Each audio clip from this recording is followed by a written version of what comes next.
सबसे पहले चलेंगे personal pronouns. Okay, will start with personal pronouns. Pronoun lengthy chapter है, टाइम लगने वाला है, ठीक है। First will be doing all the aspects related to personal pronouns and all the questions that can come related to personal pronouns, ठीक है। Personal pronoun से क्या क्या एग्जाम में क्वेश्चन आ सकता है पहले वो देखना है। और पर्सनल प्रोनाउन से जितने भी एग्जाम्स में क्वेश्चन आते हैं ना, वो रिलेटेड आता है पर्सनल प्रोनाउन के केसेस से, cases of personal pronouns. Okay, personal pronoun के कितने केसेस होते हैं, और पहले तो केस पढ़ोगे, फिर उससे रिलेटेड एग्जाम में कैसे कैसे एरर्स आता है वो करेंगे ना, ठीक है, वो करेंगे। हाँ, कि केसेस क्या होते हैं वो बता रही हूँ। थोड़ा सा और भी आपको यहाँ पे डिस्क्राइब करके बता देती हूँ। जैसे ये जो प्रोनाउंस होते हैं ना, इसका सब्जेक्टिव केस होता है, ठीक है। प्रोनाउन का ऑब्जेक्टिव केस होता है, और सेल्फ वाला तो रिफ्लेक्सिव होता है, और प्रोनाउन का पोजेसिव केस होता है, ठीक है। थोड़ा सा बस बता रही हूँ, उसके बाद वो टेबल लेके आती हूँ जहाँ पे मैंने सब लिखा। जो भी प्रोनाउन ना वाक्य में सब्जेक्ट का काम करे वो सब्जेक्टिव केस है। जैसे ये देखो, ही हेल्प्ड मी, तो ये सब्जेक्ट है और ये ऑब्जेक्ट है। तो यहाँ जो ही है ना, ये सब्जेक्ट की तरह काम कर रहा है, ये सब्जेक्टिव केस है। और जैसे मैंने लिखा आई हेल्प्ड हिम, ही हेल्प मी, और आई हेल्प लिखना मत, I help me, I helped him. तो यहाँ ही सब्जेक्ट की तरह काम कर रहा है, तो ही जो है ये सब्जेक्टिव केस में है। बट यहाँ ही ऑब्जेक्ट की तरह काम कर रहा है, इसलिए ये ही का ही ऑब्जेक्टिव है। यहाँ पे मी ऑब्जेक्ट की तरह काम कर रहा है, तो ये ऑब्जेक्टिव है। बट यहाँ जो आई है ये सब्जेक्ट की तरह काम कर रहा है, तो आई का ही सब्जेक्टिव आई होता है और ऑब्जेक्टिव मी होता है। उसी तरह ही सब्जेक्टिव है और ये हिम ऑब्जेक्टिव, ही ऑब्जेक्टिव है, ठीक है। अब मैं चलो वो टेबल लेके आती हूँ। अभी तो एरर्स कैसे कैसे आएगा ये देखो, हाँ ठीक है। ये वाला देख लो, आई का फर्स्ट पर्सन में कौन आता है? फर्स्ट पर्सन में आई और वी आता है, सेकेंड पर्सन में यू आता है, और थर्ड पर्सन में ही शी इट दे आता है, ठीक है, इट दे आता है। तो आई का ही ऑब्जेक्टिव क्या बनेगा? मी, और वी प्लूरल है उसका अस, और यू का सब्जेक्टिव और ऑब्जेक्टिव सेम होता है, ठीक है। यू का सब्जेक्टिव ऑब्जेक्टिव सेम है। यहाँ पे लिखा मैंने I told you, I told you लिखा, और दूसरे जगह लिखा यू टोल्ड मी। तो पहले यहाँ पे यू ऑब्जेक्ट का काम कर रहा है, और यहाँ पे यू सब्जेक्ट का काम कर रहा है, इसलिए यू का सब्जेक्ट और ऑब्जेक्ट सेम है, ठीक है। यू का सब्जेक्ट और ऑब्जेक्ट सेम है, ठीक है। और ही का हिम होता है ऑब्जेक्ट, शी का हर होता है, इट का भी इट होता है, दे का देम होता है। लिखना है, इसको लिखना है, लिखोगे तभी तो पता चलेगा ना। पहले ये दोनों लिखो, फिर मैं पोजेसिव अलग से बताती हूँ, ठीक है। जो भी प्रोनाउन सब्जेक्ट का काम करे सब्जेक्टिव है, जो भी प्रोनाउन ऑब्जेक्ट का काम करे। कभी भी वाक्य को मी से स्टार्ट करोगे, मी से वाक्य स्टार्ट नहीं होगा ना, मी शुरू में आएगा ही नहीं, मी तो सब्जेक्ट नहीं बनेगा, आई सब्जेक्ट बनेगा। अस कभी भी सब्जेक्ट, अस आर रेडी थोड़ी बोलोगे, आप बोलोगे वी आर रेडी, ठीक है। और यू का तो सब्जेक्टिव है, हिम इज रेडी नहीं बोलोगे, he is ready, her is ready नहीं, इट। तो ये सारा सब्जेक्ट है और ये सारा ऑब्जेक्ट का काम कर रहा है, ये ऑब्जेक्टिव। ओके, लिख लिया ना। अब आपका प्रॉब्लम ये है, देखो मैंने इसका 2 कॉलम बनाया, ठीक है, इसका 2 कॉलम बनाया है। Possessive comes from the word possession बताना मतलब मालिकाना अधिकार बताना। तो पोजेसिव केस में ना, एक पोजेसिव केस एडजेक्टिव का भी होता है और एक पोजेसिव केस प्रोनाउन का भी होता है। इसको मैं अलग से लिख के बता रही हूँ, हो सकता है ना ऐसा लिखा हुआ उतना ज्यादा मजा नहीं आता है पढ़ने में, ठीक है। जब टीचर ऐसे बोर्ड पे लिख के पढ़ाते हैं ना तो ज्यादा अच्छा लगता है। जैसे ये पोजेसिव केस है, कई बच्चों को लगेगा ना आई का पोजेसिव माई बनता है, ठीक है। आई प्रोनाउन है और उसी का पोजेसिव माई बनता है, लेकिन माई प्रोनाउन नहीं है, माई पोजेसिव एडजेक्टिव है, माइन पोजेसिव प्रोनाउन है। तो आई एक ऐसा प्रोनाउन है ना जिसका पोजेसिव प्रोनाउन माइन बनता है, माई नहीं बनता है, ठीक है, माइन नहीं बनता है। जैसे यू है, तो यू का आप बोलोगे कि मैम योर है, आप योर को ना प्रोनाउन मान लोगे, आपको लगेगा कि जब यू प्रोनाउन है तो योर भी तो प्रोनाउन ही होता, बट योर प्रोनाउन नहीं है, योर पोजेशन बता रहा है, बट ये पोजेसिव एडजेक्टिव है, योर्स पोजेसिव प्रोनाउन है, ठीक है। इसी को मैं बताने वाली, जैसे लिखा मैंने पोजेसिव एडजेक्टिव, ठीक है, पोजेसिव केस और पोजेसिव केस दोनों का है। एक होता है पोजेसिव एडजेक्टिव, कंफ्यूज नहीं होना है, कई बार बच्चे ना पोजेसिव एडजेक्टिव को पोजेसिव प्रोनाउन समझ लेते हैं। एक होता है पोजेसिव प्रोनाउन, दोनों में डिफरेंस है, लगेगा सेम पोजेसिव प्रोनाउन। और जैसे आई का एक होता है पोजेसिव माई और एक होता है माइन। वी का अभी नहीं लिखना, वी का आर भी होता है और वी का आर्स भी होता है। जैसे यू का योर भी होता है और योर्स भी होता है। थोड़ा सा लिख के बता रही हूँ। दे का देर भी होता है। अब हमारे स्टूडेंट सोचेंगे कि अरे देर है, दे तो प्रोनाउन है, उसी का देर बनता होगा तो वो भी तो प्रोनाउन है। नहीं, ये जो माई और माइन में क्या डिफरेंस है, ये पोजेसिव एडजेक्टिव है और ये पोजेसिव प्रोनाउन है। आवर इज पोजेसिव एडजेक्टिव और hours is possessive pronoun.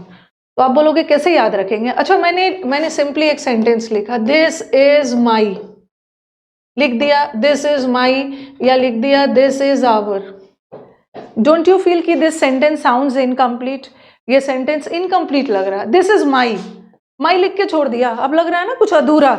This is our, this is there, this is your, सब अधूरा अधूरा लग रहा है। इसको एक नाउन की जरूरत पड़ रही है।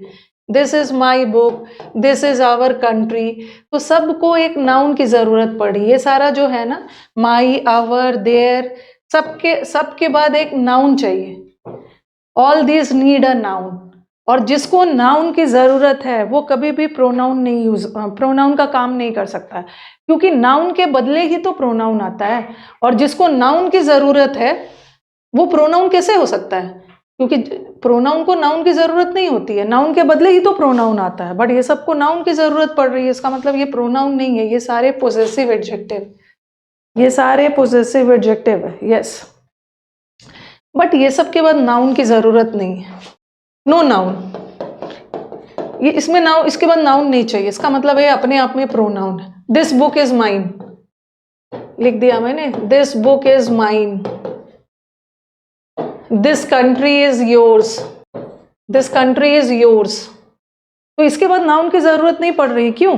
क्योंकि वो तो खुद में ही प्रोनाउन है, और जहां प्रोनाउन आ गया वहां नाउन की जरूरत नहीं। तो ऑल दीज आर पोजेसिव, दोनों पोजेशन ही बता रहा है, but one is a possessive adjective and other one is a possessive pronoun. ठीक है, तो यहीं पे ये वाला है, देख लो। माई का माइन, योर का आवर्स, योर का योर्स, हिज का दोनों होता है, हर का हर्स, और इट्स का ना पोजेसिव प्रोनाउन नहीं होता, क्योंकि इट्स हमेशा पोजेसिव एडजेक्टिव होता है, देयर और देयर्स। तो ये सारा कैटेगरी को क्या चाहिए? They need a noun. और जब इसको नाउन चाहिए, इसका मतलब है कि ये पोजेसिव एडजेक्टिव है। दिस इज माई, जैसे मैंने लिखा, यहाँ पे लिखा ना, दिस इज माई बुक, तो बुक क्या है? नाउन। बुक क्या है? नाउन। किसकी बुक? My book. नाउन की विशेषता बताने के लिए एडजेक्टिव चाहिए, और ये पोजेसिव एडजेक्टिव। आज इज अ ग्रेट कंट्री, तो ये सारे पोजेसिव।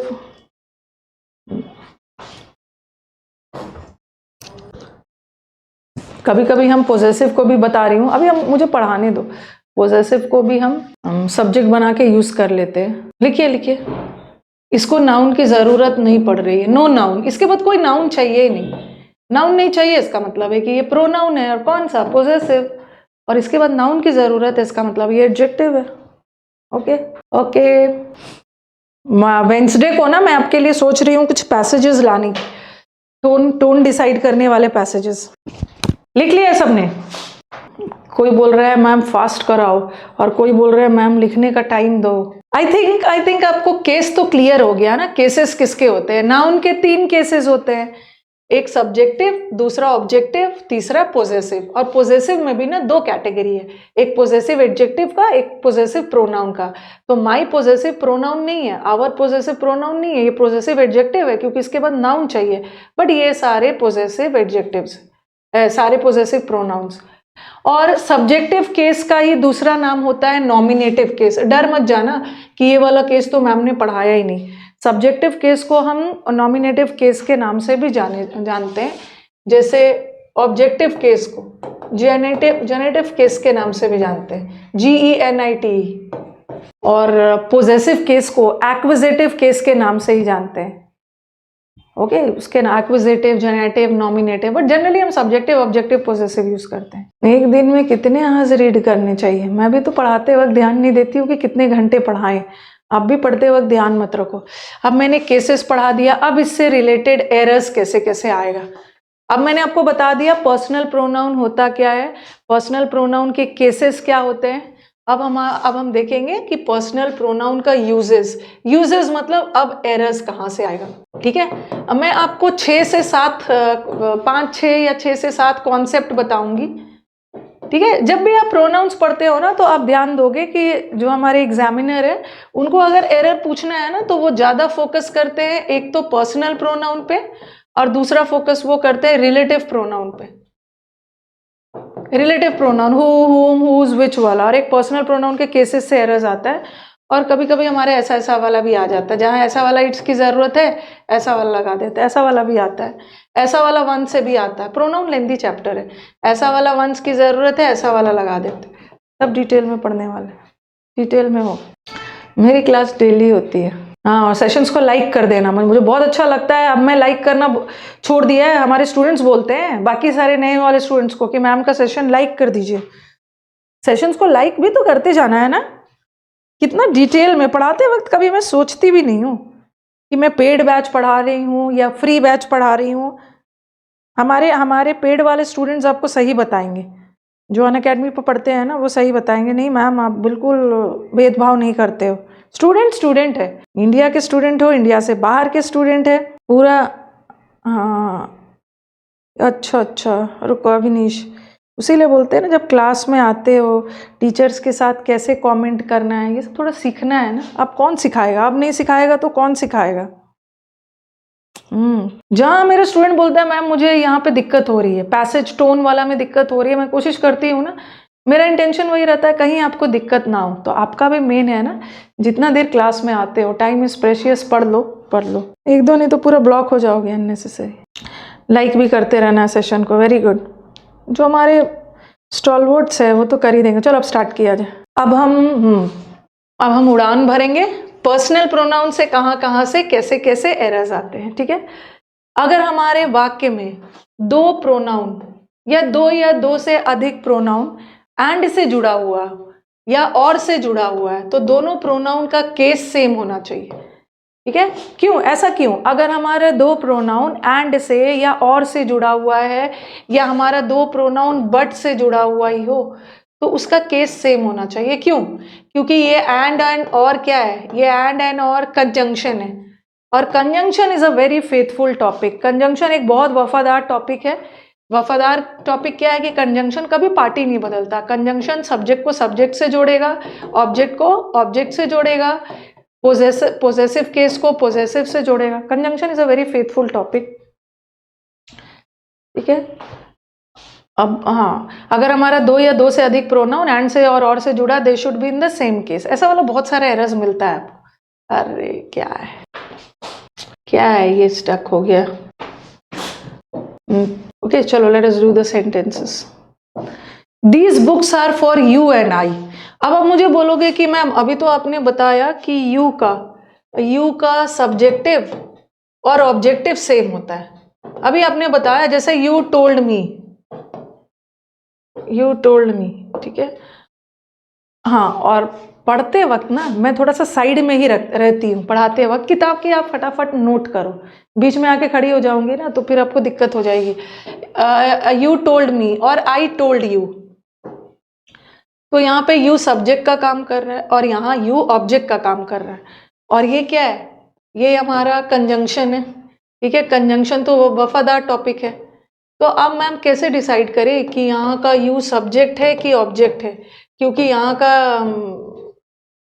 यू का तो सब्जेक्टिव और ऑब्जेक्टिव सेम होता है ना। कैसे डिसाइड करेंगे कि ये ऑब्जेक्टिव है कि सब्जेक्टिव है? बिल्कुल डिसाइड कर लोगे।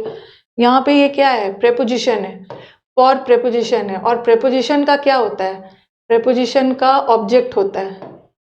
ठीक है, प्रेपोजिशन के बाद ऑब्जेक्ट आता है ना, मतलब यहाँ का यू ऑब्जेक्टिव केस है और एंड से जुड़ा है, एंड कंजंक्शन है, and is a very faithful topic. अगर ये ऑब्जेक्ट है तो इसको भी ऑब्जेक्ट करो। फॉर यू एंड आई नहीं, you and you and me subject नहीं चाहिए, ऑब्जेक्ट चाहिए, because for is acting as a preposition, preposition के बाद वी नीड एन ऑब्जेक्ट. तो you is already an object and object is connected to an object through the use of this conjunction. Conjunction is a very faithful topic ना. It cannot connect an object with a subject. ये subject object को कभी भी subject से नहीं करेगा, करेगा तो ये object से ही. लेकिन यहाँ पे देख लो, यहाँ पे will do क्या है, will do verb है और verb ने अपने agreement किया है subject से और you तो subject है, and से जुड़ा है, I भी subject है. तो यहाँ conjunction ने subject को subject से जोड़ा है, subject को subject से. ओके, प्रोनाउन लेंदी टॉपिक है, बार बार कोई पढ़ने नहीं आता है, बार बार कोई टाइम वेस्ट करने नहीं आ रहा है, इसलिए जो भी पढ़ो डिटेल में पढ़ो, चाहे टाइम लग जाए. 1 बजे से क्लास है आज, ठीक है. क्लास का लिंक मैंने शेयर कर दिया है. जो बच्चा ग्रामर का प्रैक्टिस करना चाहता है, ठीक है, जो बच्चे हमारे ग्रामर की प्रैक्टिस करना चाहते हैं, ग्रामर का प्रैक्टिस सेशन फ्री अवेलेबल है अनअकैडमी का इंद्रधनुष चैनल. ठीक है, अनअकैडमी का इंद्रधनुष चैनल है जहाँ पे मैं मंडे को और वेंसडे को ग्रामर का प्रैक्टिस करवाती हूँ. एक दिन इम्प्रूवमेंट और एक दिन एरर्स. तो आज इम्प्रूवमेंट है. क्लास का लिंक टेलीग्राम पे शेयर कर दिया है, कमेंट बॉक्स में ऊपर देखो टेलीग्राम का लिंक दिया हुआ है, जुड़ जाना इससे. कम्युनिटी पे भी मैं कर दूंगी. राम और my self will do the work. Reflexive pronoun कभी भी सेंटेंस का सब्जेक्ट नहीं बन सकता है. ये राम क्या है, सब्जेक्ट, और हमें सब्जेक्ट चाहिए ना, क्योंकि विल डू वर्ब है. वर्ब ने अपना एग्रीमेंट सब्जेक्ट से किया है और से जुड़ा है. तो माई सेल्फ तो रिफ्लेक्सिव है और रिफ्लेक्सिव प्रोनाउन सब्जेक्ट नहीं हो सकता है. किसी भी प्रोनाउन को सब्जेक्ट बनने के लिए सब्जेक्टिव केस होना चाहिए. तो Ram and I, Ram and I, Ram और I will do the work. या तो मैं या तो राम. हाँ, इंटरव्यू वगैरह में जाते हो, इंटरव्यू वगैरह में जाते हो और आपसे पूछा जाता है कि अपना इंट्रोडक्शन दो, अपना नाम बताओ, इंट्रोडक्शन दीजिए. तो जैसे मैंने लिखा प्रदीप का नाम मुझे स्क्रीन पे दिख रहा है, तो आप बोलोगे ना, ऐसा बोलोगे my self Pradeep, my self Pradeep. ये गलत है. बोलने के लिए बहुत सारे लोग बोल देते हैं स्पोकन इंग्लिश में माई सेल्फ प्रदीप, बट वहाँ रॉन्ग है. ठीक है, रिफ्लेक्सिव प्रोनाउन कभी भी वाक्य का सब्जेक्ट नहीं बन सकता है. सब्जेक्ट बनने के लिए आपको सब्जेक्टिव डालना. आप लगा दो आई एम प्रदीप या माई name is Pradeep, my name is Pradeep, ऐसा कुछ बोल के इंट्रोड्यूस करो. माई सेल्फ वगैरह गलत है, गलत है. ओके, ये मत बोल देना I am known by the name of Pradeep, दुनिया मुझे प्रदीप के नाम से जानती है. ऐसा ऐसा चीज मत बोलना. कौन हो आप, डॉन हो कि आपको दुनिया जान रही है, ओवर कॉन्फिडेंस दिख रहा है. My name is Pradeep, I am Pradeep, ऐसा कुछ बोल. ये भी नहीं बोलना I myself Pradeep. I myself भी, माई सेल्फ तो लगाना ही नहीं है. स्कूल में नहीं बोलते थे तो अब मत बोलना ना. दिस इज प्रदीप मत बोलना. दिस इज जनरली बोलते हैं ना जो थोड़ा सा पॉपुलर है, जिसको लोग जानते हैं. अब इंटरव्यू में जाके नहीं बोलोगे ना, हेलो सर नाम तो सुना होगा, दिस इज प्रदीप, वैसा नहीं बोलना. सिंपल बोलो ना. हाँ, 1 बजे यूट्यूब पे होगा. अनअकैडमी का यूट्यूब चैनल है, अनअकैडमी इंद्रधनुष, अनअकैडमी इंद्रधनुष, जिसका लिंक मैंने टेलीग्राम पे शेयर कर दिया है और टेलीग्राम का लिंक कमेंट बॉक्स पे है. ओके, तो reflexive pronoun can never act as the subject of the sentence. For a pronoun to act as a subject, it should always be in subjective case. Next आ जाओ. There is an understanding between Ram and I. ये जो राम है ना, noun का भी pronoun, noun का भी subjective objective होता है. नाउन का भी सब्जेक्टिव ऑब्जेक्टिव होता है. जैसे मैंने लिखा आई टोल्ड राम और फिर मैंने लिखा राम टोल्ड मी. तो यहाँ राम नाउन है, बट यहाँ Ram noun as an object काम कर रहा है, बट यहाँ का राम एज अ नाउन काम कर रहा है सब्जेक्ट का, सब्जेक्ट का काम. ठीक है, तो there is an understanding between. अब बिटवीन प्रेपोजिशन है और प्रेपोजिशन के बाद तो ऑब्जेक्ट आता है. इसका मतलब है कि राम ऑब्जेक्ट है और एंड से जुड़ा है. कंजंक्शन वफादार टॉपिक है, तो यहाँ भी मी लगाओगी. एक और करवा के ना फिर एंड करती हूँ, because I have my class from 1 o'clock. हो गया. हाँ, अब देखो, after the word let, let के बाद कोई भी प्रोनाउन आएगा ना, वो ऑब्जेक्टिव रहेगा और इसको रटने की बिल्कुल भी जरूरत नहीं है. लेट के बाद अभी हम पर्सनल प्रोनाउन कर रहे हैं और पर्सनल प्रोनाउन के केसेस से जितने भी एरर्स आता है वो कर रहे हैं. लेट के बाद जो भी प्रोनाउन आएगा ऑब्जेक्टिव केस आएगा. क्यों? लेट का पार्ट ऑफ स्पीच क्या है? लेट वर्ब है, ठीक है। लेट एक ऐसा वर्ब है ना जिसका तीनों फॉर्म सेम होता है, let let let. Let verb है और वर्ब के बाद सब्जेक्ट थोड़ी आएगा, वर्ब के बाद ऑब्जेक्ट ही आता है, वर्ब के बाद ऑब्जेक्ट आता है। तो लेट हिम, लेट वी नहीं होगा, let us. The principal ordered the peon to let, देखो यहाँ पे लेट राम एंड आई नीचे लिख दिया मैंने, तो यहाँ पे लेट वर्ब है और वर्ब के बाद राम ऑब्जेक्ट है और कंजंक्शन से जुड़ा है, तो यहाँ भी मी कर दो, मी। एमटीएस का प्लेलिस्ट बना दिया है शायद, पूछती हूँ एमटीएस का प्लेलिस्ट बना दिया होगा। Let's call it today. Let's, चलो ये हो गया, एक और करके खत्म करती हूँ। हाँ अब देखो, after the phrases it is या इट वॉज, बातचीत में बोल देते हो ना हु आर यू, तो आप बोल देते हो ना इट्स मी हु हेल्प्ड हर, ये मैं ही हूं जिसने उसकी हेल्प की। तो हम लोग बातचीत में बोल देते हैं ना इट इज मी, बट वो गलत इंग्लिश है, इट इज मी नहीं होगा। इट इज के बाद, इट वॉज के बाद एज अ फ्रेज जो भी प्रोनाउन आएगा, क्यों? क्योंकि सब्जेक्टिव केस आएगा। और क्यों? अभी मैंने बताया ना, इट इज या इट वॉज ये इम्पर्सनल प्रोनाउन होता है, ठीक है, इम्पर्सनल प्रोनाउन होता है और हम इम्पर्सनल प्रोनाउन से कभी भी ऑब्जेक्ट को इंट्रोड्यूस नहीं करते हैं, इम्पर्सनल प्रोनाउन से सब्जेक्ट को इंट्रोड्यूस करते हैं। आप क्या करोगे ना, देखो आप क्या, आप गड़बड़ क्या करोगे, आप इट को सब्जेक्ट मान लोगे, अरे इट तो सब्जेक्ट का, इट सब्जेक्ट का काम करता है, इसका मतलब है पर्सनल प्रोनाउन है। अगर इट सब्जेक्ट ऑब्जेक्ट का काम नहीं कर रहा है मतलब इम्पर्सनल प्रोनाउन। आप क्या करोगे, इट को सब्जेक्ट मान लोगे, इसको वर्ब मान के इसको ऑब्जेक्ट लगा के ये कर दोगे, अरे इट वॉज हिम कर दोगे। बट ये गलत है, ये गलत है, क्योंकि इस सेंटेंस में ना हेल्प किसने की? हेल्प तो ही ने किया ना, इस सेंटेंस में काम ही ने किया, तो इसका मतलब है इस सेंटेंस का सब्जेक्ट ही है, ठीक है, और ये वर्ब है और किसको हेल्प किया? मी को, ये ऑब्जेक्ट, ठीक है। यहाँ पे जो ही है सब्जेक्ट का काम कर रहा है, तो ये जो इट वॉज या इट इज है ना, इससे हम ऑब्जेक्ट को इंट्रोड्यूस नहीं करते, हम अपने सब्जेक्ट को इंट्रोड्यूस करते हैं। ये हमारा सब्जेक्ट है, इसी ने हेल्प करने की काम की, किसकी? मी। तो कभी भी it is I, it is me मत बोलना, ठीक है, इट इज मी मत बोलना, it is I, it is him नहीं होगा, इट इज ही। कोई आपसे पूछे कि इट इज या इट वॉज के बाद कोई भी प्रोनाउन आ रहा है, वो सब्जेक्टिव केस क्यों आ रहा है, तो आप बताना कि इट इज या इट वॉज ना, यहाँ इट इम्पर्सनल प्रोनाउन का काम करता है और इम्पर्सनल प्रोनाउन से हम अपने सब्जेक्ट को इंट्रोड्यूस करते हैं, इसीलिए सब्जेक्टिव केस रहे। आज तो मैं ना थोड़ा पढ़ाने में बिजी हो गई है, ओके, तो मैंने ब्लॉक लॉक नहीं किया। इट इज मी नहीं होगा, इट इज आई, क्योंकि हु इज रिस्पॉन्स, ये वर्ब है, वर्ब, और वर्ब अपना एग्रीमेंट ऑब्जेक्ट से नहीं करता है, वर्ब अपना एग्रीमेंट सब्जेक्ट से करता है, इसलिए subjective case it is I, it is I. और यहाँ पे एक गलती और है, एक गलती क्या है, ये जो, हाँ, ये जो हु लगा है ना, इसके लिए, आई के लिए, तो आई तो यहाँ पे सही है, बट इसके लिए इज मत लगाना, एम लगाना, आई के साथ इज नहीं होगा, एम। नोट यहाँ पे बताओ, इफ आई वर ही या हिम, यहाँ पे क्या लगेगा? ये ही सब्जेक्ट है और हिम ऑब्जेक्ट है।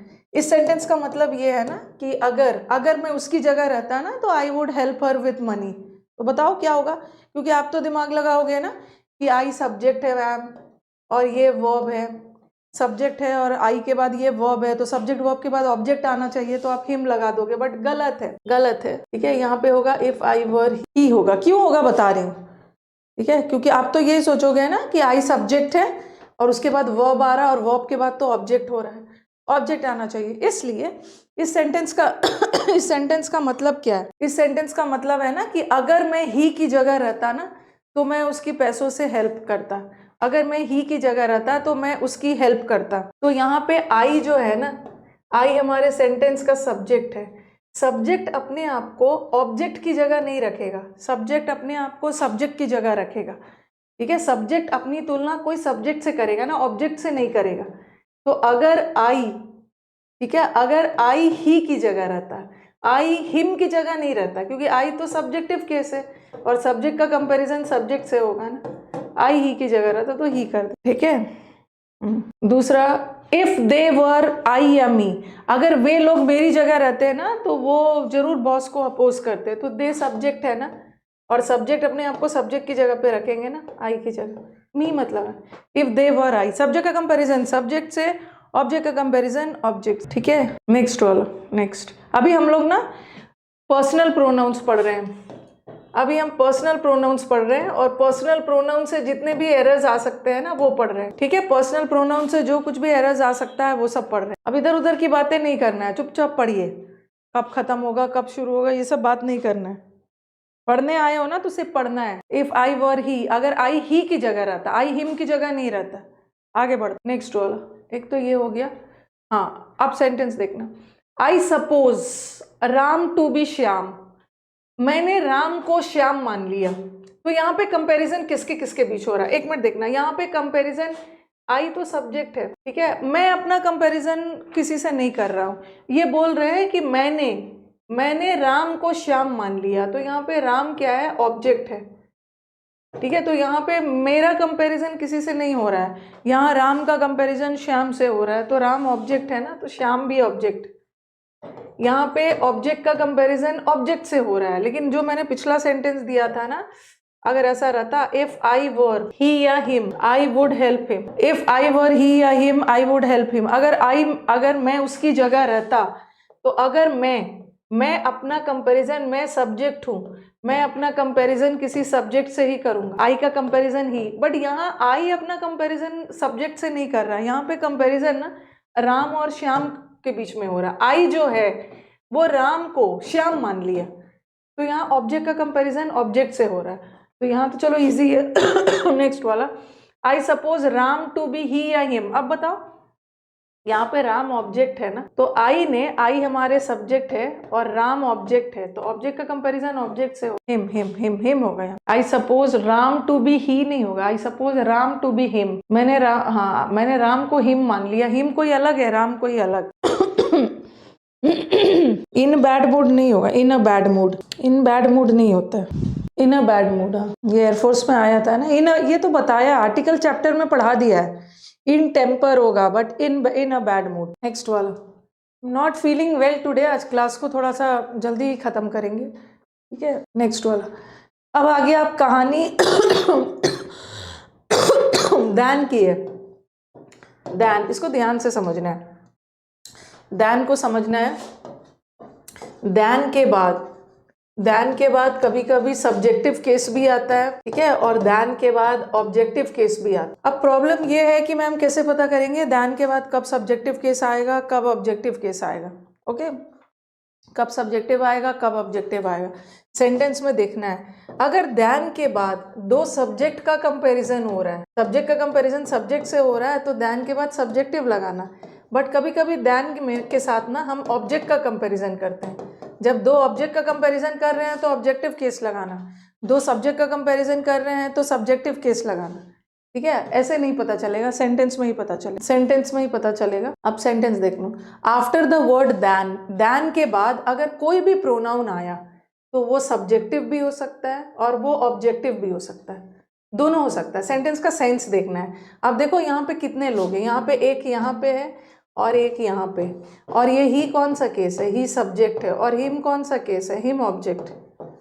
हिम ऑब्जेक्टिव केस है। अब आपके दिमाग में आ रहा होगा कि अभी तो मैंने बोला, ओके, अभी तो मैंने बोला कि दैन के बाद दैन के बाद ऑब्जेक्टिव भी हो सकता है, दैन के बाद सब्जेक्टिव भी हो सकता है, ठीक है, ऑब्जेक्टिव भी हो सकता है, दैन के बाद सब्जेक्टिव भी हो सकता है, दोनों हो सकता है। अब कैसे डिसाइड करेंगे, अब सेंटेंस में देख लो, आई नो बेटर, मैं उससे बेहतर जानता हूँ, तो मैं कौन हूँ, मैं इस सेंटेंस का सब्जेक्ट हूँ, तो सब्जेक्ट मैं उससे बेहतर जानता हूँ, तो मैं तो सब्जेक्ट हूँ, तो मैं अपना कंपैरिजन ऑब्जेक्ट से नहीं करूँगा ना, मैं अपना सब्जेक्ट, मैं तो सब्जेक्ट हूँ, सब्जेक्ट का कंपैरिजन सब्जेक्ट से हो, सब्जेक्ट का कंपैरिजन, आई नो, हम लोग बातचीत में तो बोल देते हैं ना, I know better than him, spoken वगैरह में बोल देते हैं, but this is incorrect, I know better than him नहीं होगा, I know better than he. Mocks में लास्ट में मेंस का मॉक्स, जब मेंस का डेट्स आ जाएगा ना तो मेंस का मॉक्स लेके आऊंगी यूट्यूब पे, टेंशन नहीं लेना है, मेंस का मॉक्स आ जाएगा, अभी बस पढ़ लीजिए। तो यहाँ दैन के बाद सब्जेक्टिव केस आ रहा है, क्योंकि यहाँ आई सब्जेक्ट है, सब्जेक्ट अपना कंपैरिजन सब्जेक्ट से कर रहा है, ठीक है। नेक्स्ट वाला, हाँ, अब सेंटेंस देखना, यहाँ तो बहुत जबरदस्त, यहाँ तो सिर्फ दो ही लोग थे ना, यहाँ पे कंपैरिजन मेरे और उसके बीच में हो रहा था, 2 ही लोग थे, बट यहाँ तो यहाँ ना 3 लोग आ गए, ये और एक यहाँ से उठाया जाएगा। इस सेंटेंस में ना ऐसा सेंटेंसेस के आने के चांसेस थोड़े से कम है, क्योंकि यहाँ पे दोनों सही बैठ सकता है। एक जगह मैं हिम भी लगा सकती हूँ और एक जगह ही भी लगा सकती हूँ, दोनों के चांसेस, यहाँ पे दोनों के चांसेस हैं। यस, दोनों के चांसेस हैं, हाँ, बोथ आर पॉसिबल। अगर मैं देखती हूँ ना, I no you better than him, पहला वाला सेंटेंस में ऑब्जेक्ट लगाया, ऑब्जेक्ट इसलिए लगाया क्योंकि यहाँ पे मैंने ऑब्जेक्ट का कंपैरिजन ऑब्जेक्ट से किया है, ठीक है। इस सेंटेंस का मतलब क्या जा रहा है, मैं जो हूँ ना आपको अच्छे से जानती हूँ, उसको अच्छे से नहीं जानती हूँ, तो पहला वाला सेंटेंस का मतलब क्या निकल रहा है, आई जो है वो यू को ज़्यादा बेटर जानता है, वो हिम को बेटर नहीं जानता। यहाँ पे कंपैरिजन, आई का कंपैरिजन किसी के साथ नहीं हो रहा है, यहाँ कंपैरिजन यू और हिम का हो रहा है। आई हमारे सेंटेंस का सब्जेक्ट है, आई जो है वो यू को ज़्यादा अच्छे से जानता है, हिम को अच्छे से नहीं जानता है, तो यहाँ यू और हिम का कंपैरिजन हो रहा है, ऑब्जेक्ट का कंपैरिजन ऑब्जेक्ट से हो रहा है, इसलिए ऑब्जेक्टिव केस लगा दिया, ऑब्जेक्टिव केस, ठीक है। व्हाट फन नहीं होगा, व्हाट अ फन, ठीक है। लेकिन यहाँ पे मैंने सब्जेक्टिव लगाया क्योंकि यहाँ का मीनिंग ही अलग है। यहाँ का मीनिंग अलग क्या जा रहा है, यहाँ पे कंपैरिजन जब मैं ही लगा रही हूँ ना, तो कंपैरिजन किसी और का हो रहा है। आई जो है वो यू को ज़्यादा अच्छे से जानता है, बट ही जो है वो यू को अच्छे से नहीं जानता है, ठीक है। तो यहाँ पे कंपैरिजन ना सब्जेक्ट का सब्जेक्ट से हो रहा है, मैं अपना कंपैरिजन ही से कर रही हूँ, मैं भी सब्जेक्ट हूँ और ही भी सब्जेक्ट है। ही जो है ना वो यू को ज़्यादा अच्छे से नहीं जानता है, मैं यू को ज़्यादा अच्छे से जानता हूँ, तो यहाँ पे कंपैरिजन, आई का कंपैरिजन ही से हो रहा है, ठीक है। यहाँ सब्जेक्ट का कंपैरिजन सब्जेक्ट से हो रहा है, आई जो है यू को ज़्यादा अच्छे से जानता है, ही अच्छे से नहीं जानता है, तो यहाँ सब्जेक्ट का कंपैरिजन सब्जेक्ट से हो रहा है। और ऊपर वाले सेंटेंस का मतलब अलग जा रहा था, ऊपर वाले सेंटेंस में क्या था, आई जो है वो यू को ज़्यादा अच्छे से जानता है, हिम को नहीं जानता है, ठीक है। आई जो है यू को ज़्यादा अच्छे से जानता है, हिम को नहीं जानता, तो कंपैरिजन यहाँ यू और हिम का हो रहा है, ऑब्जेक्ट का कंपैरिजन ऑब्जेक्ट से, बट यहाँ का मीनिंग अलग जा रहा है, ठीक है, यहाँ पे अलग जा रहा है। दोनों हो सकता है, हाँ, ऐसा वाला एग्जाम में नहीं आएगा, क्योंकि ऐसे वाले सेंटेंस में ना, ऐसे वाले सेंटेंस का आप 2 मीनिंग निकाल सकते हो। ऐसे वाले सेंटेंस का एक मीनिंग ये भी निकाल सकते हो ना, आई यू को अच्छे से जानता है, आई ना यू को अच्छे से जानता है, इसको नहीं जानता है, और यहाँ पे आई यू को अच्छे से जानता है, ही नहीं जानता, इसका ऐसा वाला नहीं आएगा। सेंटेंस तो सेम है, लेकिन जहाँ पे ही लगा है ना, तो वहाँ कंपैरिजन सब्जेक्ट का सब्जेक्ट से, और जहाँ पे ऑब्जेक्ट लगा है, ऑब्जेक्टिव केस, वहाँ ऑब्जेक्ट का ऑब्जेक्ट से, तो यहाँ तो दोनों हो सकता है। ये जो हाँ जोनेटिव केस होता है ना, ये पोजेसिव है, ठीक है, पोजेसिव में लगाते हैं, और एक्विजिटिव, अच्छा कंफ्यूज हो गए, यहाँ पे दोनों के चांसेस है, ठीक है, दोनों के चांसेस, जेनेटिव केस पोजेसिव में लगा देते हैं, और एक्विजिटिव, ओके चलो, यहाँ पे दोनों के चांसेस है, लेकिन दोनों के चांसेस है और दोनों का मतलब अलग जा रहा है, ठीक है। लेकिन अगर मैंने सेंटेंस लिखा होता, I like chocolates more than he या हिम, यहाँ पे तो दोनों के चांसेस है, ठीक है, ऊपर वाले सेंटेंस में ना दोनों के चांसेस है, इसका मतलब है यहाँ पे देन के बाद, ध्यान से सुन लो, यहाँ देन के बाद ऑब्जेक्टिव भी आ सकता है, ठीक है, और यहाँ देन के बाद सब्जेक्टिव भी आ सकता है, दोनों के चांसेस है, बट दोनों का मीनिंग अलग हो जाएगा। यहाँ पे यू ऑब्जेक्ट है, ऑब्जेक्ट का कंपैरिजन ऑब्जेक्ट से, और यहाँ आई सब्जेक्ट है, सब्जेक्ट का कंपैरिजन सब्जेक्ट से। आई जो है यू को ज़्यादा अच्छे से जानता है, ही नहीं जानता है यू को, आई जानता है। लेकिन यहाँ पे मैंने लिखा I like chocolates more than he या हिम। अब मुझे बताओ, यहाँ पे मुझे बताना, यहाँ पे ना एक ही पॉसिबिलिटी है, हाँ बताओ, आई लाइक चॉकलेट्स, मेरे को चॉकलेट ज़्यादा पसंद है, उसको नहीं पसंद है। यहाँ पे चॉकलेट्स तो नॉन लिविंग थिंग है ना, चॉकलेट्स तो एक नॉन लिविंग थिंग है, नॉन लिविंग थिंग का कंपैरिजन हम किसी पर्सन से थोड़ी करेंगे, इसका मतलब यहाँ ऑब्जेक्ट का कंपैरिजन ऑब्जेक्ट से नहीं हो रहा है, मेरे को ज़्यादा चॉकलेट्स पसंद है, ठीक है, यहाँ नॉन लिविंग थिंग का कंपैरिजन लिविंग से नहीं होगा, इसका मतलब है यहाँ ऑब्जेक्ट का कंपैरिजन ऑब्जेक्ट से नहीं हो रहा है। आई को चॉकलेट ज़्यादा पसंद है, ही को ज़्यादा पसंद नहीं है। आई और ही में से ना आई को चॉकलेट ज़्यादा पसंद है, इसका मतलब आई और ही में कंपैरिजन, ही लगा दोगे, he. I like chocolates more than he. हाँ, मेरे को चॉकलेट ज़्यादा पसंद है, उसको ज़्यादा पसंद नहीं। यहाँ चॉकलेट्स और पर्सन का कंपैरिजन नहीं होगा।